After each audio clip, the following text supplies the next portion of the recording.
ટેરિફના ખૌફમાંથી બહાર આવ્યું શેર બજાર. બજાર ખુલતા જ સેન્સેક્સમાં 1200 પોઈન્ટનો ઉછાળો. વૈશ્વિક બજારોમાં પણ તેજીનો માહોલ.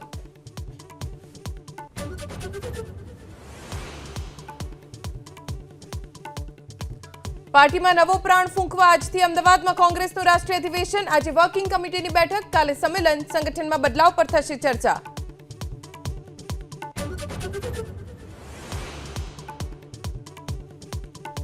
કચ્છમાં હીટવેવ વચ્ચે રાપર પાસે રણમાં 3 યુવક ગુમ થતા મચી દોડધામ. રસ્તાના સર્વે માટે ગયા હતા 3 યુવકો. બીએસએફ અને પોલીસે 2 યુવકોને શોધી કાઢ્યા.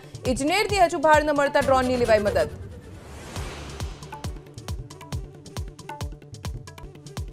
ટેરિફ વોરથી દુનિયામાં હાહાકાર, છતાં ટ્રમ્પ પોતાના નિર્ણય પર અડગ. ચીનને આપ્યું અલ્ટિમેટમ, જો આજે અમેરિકન પ્રોડક્ટ્સ પર પરત ન ખેંચ્યું ટેરિફ તો 50% વધુ લગાવીશું ટેરિફ. પાકિસ્તાનમાં ભારતના વધુ એક દુશ્મનનો ખાત્મો. પેશાવરમાં જૈશ-એ મોહમ્મદનો સરગના મસૂદ અઝહરનો સંબંધી કારી એજાઝ ઠાર.